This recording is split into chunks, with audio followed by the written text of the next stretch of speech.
Gracias al Señor que podemos estar en este lugar. Gracias al Señor que hoy nos puede acompañar nuestro pastor. Hoy quiero compartir con ustedes un mensaje al que titulé Acta Anulada. Y les voy a pedir que leamos en el libro de Colosenses, el capítulo 2, los versículos del 13 al 15. En el nombre de Jesús vamos a leer. Y a vosotros, estando muertos en pecados y en la incircuncisión de vuestra carne, os dio vida juntamente con Él, perdonándoos todos los pecados, anulando el acta de los decretos que había contra nosotros, que nos era contraria, quitándola de en medio y clavándola en la cruz. Y despojando a los principados y a las potestades, los exhibió públicamente, triunfando sobre ellos en la cruz. Amén. Tenemos otro versículo también en Colosenses capítulo 1, versículo 13, que también nos habla acerca de esto, que dice: el cual nos ha librado de la potestad de las tinieblas y trasladado al reino de su amado Hijo. ¿Cuántos lo creen? Amén. Vamos a orar. Padre, en el nombre de Jesús, queremos darte muchas gracias por este tiempo. Gracias por tu palabra, Señor. Gracias por cada uno de mis hermanos que pudo hacerse el tiempo de estar hoy en este lugar. Te pido que prepares nuestros corazones, Señor, para que podamos recibir y atesorar esa palabra que tú quieres que recibamos hoy, Señor. Te adoramos y queremos pedirte, Señor, que tu Espíritu Santo esté en este lugar. Que tu Espíritu Santo, Señor, esté ministrando los corazones y que hoy, Señor amado, el que ha venido con cadenas, el que ha venido triste, cansado, mal, se vaya con nuevas fuerzas, se vaya restaurado, se vaya libre, Señor. Te lo pedimos en el nombre de Jesús. Amén. Bueno, cuando yo estaba leyendo estos versículos, me impactó mucho que dice que Dios envía a su Hijo, Él muere a causa de nuestros pecados, y que había un acta con nuestros pecados en contra nuestra, un acta que le daba el poder a las tinieblas para estar acusándonos y para estar atormentándonos y para que estemos ahí como si estuviéramos en una cárcel. Pero ¿qué más dice? Que Él desarmó a los gobernantes y a las autoridades espirituales y los avergonzó públicamente con su victoria en la cruz. Y yo dije, wow, porque he sido muy atacada en lo que es la mente, y es como que a veces uno se olvidara que pasó, que esa acta fue anulada, ya las tinieblas fueron avergonzadas y Dios me hizo libre. Y pensaba en esto, ¿no? Qué maravilloso regalo, cuánto nos ha amado Dios a cada uno de nosotros, que nos ha otorgado este privilegio, que cuando no teníamos ninguna chance, ninguna oportunidad, Él, por amor a nosotros, envía a su Hijo para que recibamos este regalo. Y bueno, yo quiero compartirles, quiero hablarles acerca de algunos ejemplos de personas que no conocían a Jesús, pero que cuando tuvieron un encuentro con Él, su vida cambió para siempre. Sabemos, muchos de nosotros, ¿no? Cuando antes de conocer a Cristo estábamos muertos en pecado, nuestra vida era diferente, tomábamos decisiones de acuerdo a la carne, nuestras contestaciones eran de acuerdo a la carne, por ahí han habido gritos, mentiras y cosas que uno hace cuando no conoce a Jesús. Pero cuando uno va conociendo y le permite al Espíritu Santo que nos vaya moldeando, algo en mí tiene que cambiar, ¿cierto? Cuando tenemos ese encuentro con Jesús, algo cambia y vamos cambiando a lo largo de nuestra vida. No es que enseguida somos los perfectos y acá no pasa nada, sino que hasta que Él venga, nosotros vamos a ir vamos a ir creciendo y vamos a ir perfeccionándonos como Él quiere. El primer ejemplo que tengo es el de Mateo el publicano, ¿sí? En tiempos antiguos, ¿qué eran los publicanos? Los publicanos eran personas que recaudaban los impuestos, ¿no? ¿Qué hacían? Le cobraban impuestos al pueblo judío, pero no era para el pueblo judío, sino que era para los romanos. Pero ¿qué pasaba? Dice en Lucas 3, versículo 13, que cobraban más de lo que les estaba ordenado, entonces ellos se quedaban con una parte. Por eso eran mal vistos los publicanos, porque robaban de lo que los judíos tenían que dar para que sea dado a los romanos. Entonces se iban enriqueciendo. Mateo era publicano, él era cobrador de impuestos. Pero ¿qué pasó? Cuando Jesús lo llama en el libro de Mateo, capítulo 9, versículos 9, le dice, sígueme. ¿Y qué hace Mateo? Se levanta y lo sigue.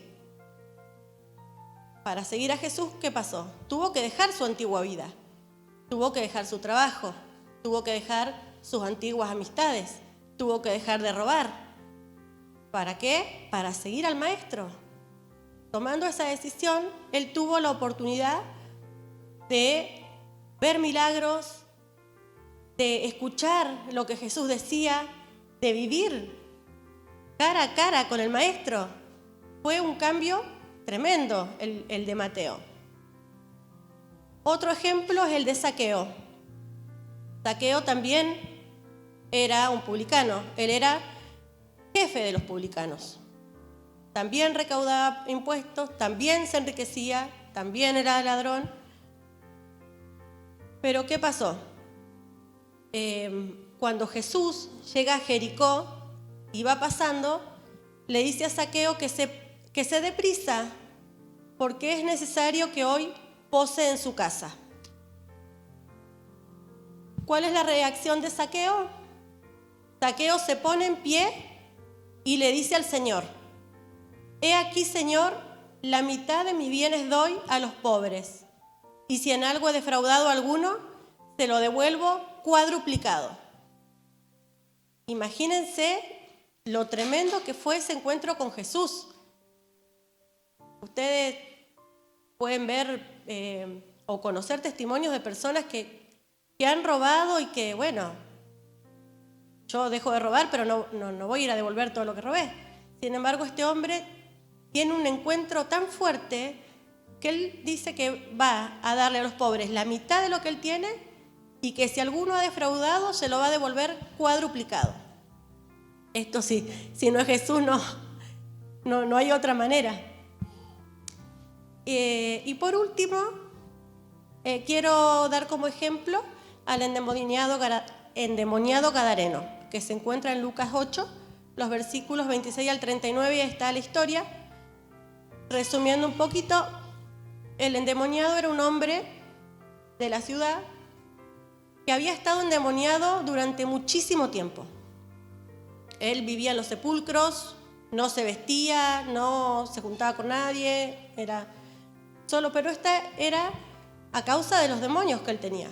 A él lo agarraban, lo ponían con cadenas, con grillos, lo querían dejar ahí en un lugar, y él, con la fuerza que tenía a causa de la cantidad de demonios, se salía de ahí, cortaba esas cadenas y se iba. Los espíritus, los demonios estos los llevaban a los sepulcros, a los desiertos, y esa era la vida que tristemente tenía este hombre. Pero sin embargo, por el poder de Jesús, los demonios son obligados a dejar su cuerpo. Los demonios se van a un hato de cerdos, dice la palabra, y él es libre. Y después cuando las personas de donde él vivía lo ven, lo encuentran, él estaba sentado a los pies de Jesús. Dice la Biblia que estaba vestido y en su cabal juicio. O sea que había sido libre. ¿A qué voy con todo esto, no? Cada uno de nosotros ha estado quizás en otro tiempo luchando contra algún pecado. Quizás puede pasar también que aún siendo cristianos nos toca lidiar con algo. Por ahí, no sé, estamos en un grupo de WhatsApp donde alguien manda una foto, un video indebido y uno vio algo que no tenía que ver y ahí está el enemigo diciéndote, mirá, vos viste esto, y es un pensamiento que no te lo puedes sacar.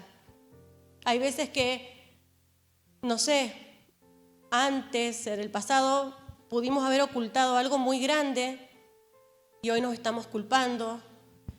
Puede ser que en algún tiempo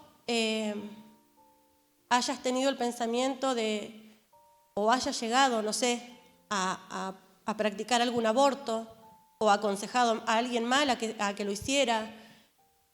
Hay muchas familias que están viviendo y padeciendo violencia dentro de sus hogares. Hay muchas cosas. Hay alcoholismo, hay drogadicción, hay mentiras, hay gritos, hay golpes. No conozco la historia de cada uno, pero sí sé, y charlando con personas, nos toca y estamos ahí luchando con esto. Entonces, yo les doy un ejemplo. Yo antes de conocer al Señor, mi vida era distinta. Yo me vestía distinto, hablaba distinto y lo que hacía era distinto. A mí me daba igual, yo era el mal ejemplo. Salía cualquier día de la semana, si me invitaban un martes me iba un martes, el miércoles tenía que ir a trabajar, iba casi sin dormir y mi vida era un desastre, pero yo no lo podía ver. Y era mamá soltera, entonces no aprovechaba el tiempo con mis hijos como debería ser y hacía un montón de cosas, ¿no? Pero cuando yo llego y yo le doy mi vida a Cristo, el Espíritu Santo empieza a actuar. Y no es que viene alguien y me dice, vos estás haciendo esto mal. Es el Espíritu Santo que te va diciendo, no te conviene vestirte así, no te conviene hablar de esta manera, porque cuando uno es hijo de Dios, hay cosas que ya no las querés hacer, porque no querés defraudar al Señor. Entonces, hay otras batallas que se están librando en nuestra mente. Y también esto que leía en los versículos de Colosenses me ministraron mucho y es algo que día a día lo voy tratando de aplicar porque hay batallas en la mente que uno a veces pareciera que no las pudiera controlar. Vienen pensamientos de derrota, pensamientos de, no sé, quizás vos querés estudiar, querés tener un título, querés proyectar y viene el enemigo a decirte, vos mirá, tus hermanos no llegaron a ningún lado, tus papás tampoco, y tenés una generación tras generación tras generación donde en tu familia nadie se recibió, así que no, mejor desistí. O, no sé, quizás en algún momento cometiste una infidelidad y por más que vos pediste perdón y que el Señor te perdonó y que te ministraron y ese pensamiento vuelve y tenés pensamientos de derrota todo el tiempo. Entonces, yo leía esto que dice que Jesús descendió y le quitó el acta al enemigo y nos perdonó y avergonzó al diablo. Para mí fue algo tremendo. Yo pensaba, ¿por qué yo tengo que estar triste y derrotada y sintiéndome mal? Si Jesús ya me perdonó, Si yo ya me arrepentí, o sea, no es que me arrepentí. Uno cuando se arrepiente es de corazón. Vos te sentís mal, vos querés que Dios te perdone, recibís el perdón de Dios y después al tiempito es como que, ay, se me olvidó. Entonces me enrosco de nuevo. Y dice la Biblia que tenemos un arma que es muy poderosa, que es la palabra, pero aparte, ¿qué pasó en Hechos 16? En Hechos 16 relata cuando Pablo y Silas fueron azotados y fueron encerrados en la cárcel. En el versículo 25 dice, Hechos 16, versículos 25 y 26, dice, pero a la medianoche, orando, Pablo y Silas cantaban himnos a Dios y los presos oían. Y en el 26 dice algo que es tremendo porque ellos estaban encerrados, encadenados en una posición que cualquier persona no lo hubiese soportado y ellos cantaban. Los demás presos estaban al fondo y los demás presos podían oír lo que ellos cantaban. ¿Y qué dice el versículo 26? Entonces sobrevino de repente un gran terremoto, de tal manera que los cimientos de la cárcel se sacudían y al instante se abrieron todas las puertas y las cadenas de todos se soltaron. ¿Qué quiere decir? Para mí, en esto que leía y que el Señor me ministraba, es que esa cárcel muchas veces es nuestra mente. Esos pensamientos que nos van llevando ahí, que nos encierran, que nos oprimen, que sentimos que ya no podemos salir, que no se lo puedo contar a nadie encima. Porque si yo se lo cuento a alguien me van a juzgar. ¿Cómo un hijo de Dios va a estar pasando por esto? O si se lo digo a los pastores, capaz que el pastor, ¿qué me va a decir? Porque el enemigo es así, te mete esas cosas. Entonces, yo decía, wow, porque cuando nosotros cantamos alabanza, algo pasa. Vieron que a veces estamos ahí en la alabanza y el pastor viene y nos dice, declaralo, créelo. Cuando vos estés cantando, tomá la autoridad y declaralo, porque cuando vos cantás y declarás la palabra, esos cimientos se mueven, esas cadenas se caen, se sueltan, sos libre. Hace unos días atrás, alguien me hablaba al celu y me decía que tenía pensamientos que le causaban ansiedad, que tenía pensamientos que le hacían poner nervioso, que necesitaba llorar, que no podía escaparse de ahí. Y no sé, yo estaba trabajando y necesitaba responder ese mensaje, entonces le puse, cantá una alabanza. No sé por qué me salió a decirle, cantá una alabanza, pero, o sea, no es que no sé. La alabanza tiene poder. Cuando vienen estos pensamientos así y no podemos, y vos querés leer la palabra y te distraes, cantá una alabanza, declará la palabra. Entonces leíamos en Colosenses 2:14 que cuando Cristo muere, desciende, anula el acta con los cargos que había contra nosotros. ¿Sí? Había un acta contra nosotros que tenía escritos todos los pecados que nosotros habíamos hecho antes. ¿Sí? Puede ser adulterio, puede ser alcohol, puede ser golpes, pueden ser gritos, pueden ser mentiras, puede ser una lista larga. Pero cuando Cristo desciende, agarra el acta y ¿qué dice? Que la deuda está pagada. ¿Amén? Entonces, no podemos vivir una vida invalidando día tras día tras día lo que Jesús vino a hacer una sola vez y para siempre. Antes, en el Antiguo Testamento, ¿qué hacían? Sacrificios para el perdón.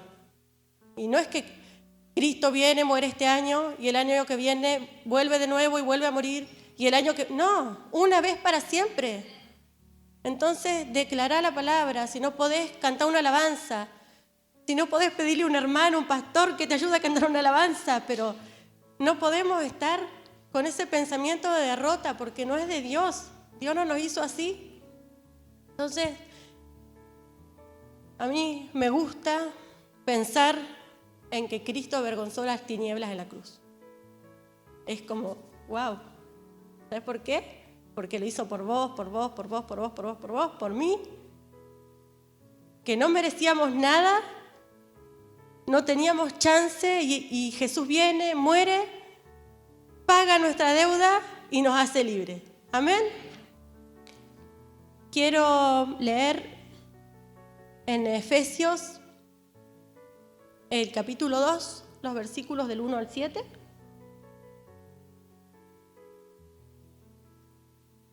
Dice, y Él os dio vida a vosotros cuando estabais muertos en vuestros delitos y pecados, en los cuales anduvisteis en otro tiempo, siguiendo la corriente de este mundo, conforme al príncipe de la potestad del aire, el espíritu que ahora opera en los hijos de desobediencia, entre los cuales también todos nosotros vivimos en otro tiempo, en los deseos de nuestra carne, haciendo la voluntad de la carne y de los pensamientos, y éramos por naturaleza hijos de ira, lo mismo que los demás. Pero Dios, que es rico en misericordia, por su gran amor con que nos amó, aún estando nosotros muertos en pecados, nos dio vida juntamente con Cristo. Por gracia sois salvos. Y juntamente con Él nos resucitó, y asimismo nos hizo sentar en lugares celestiales con Cristo Jesús, para mostrar en los siglos venideros las abundantes riquezas de su gracia en su bondad para con nosotros en Cristo Jesús. Amén. Es tremendo lo que Cristo hizo por nosotros. Entonces, yo creo que mis ojos van a ver en algún tiempo, no muy lejano, una manifestación muy grande del poder de Dios. Porque Dios nos quiere liberar de eso con lo que estamos luchando.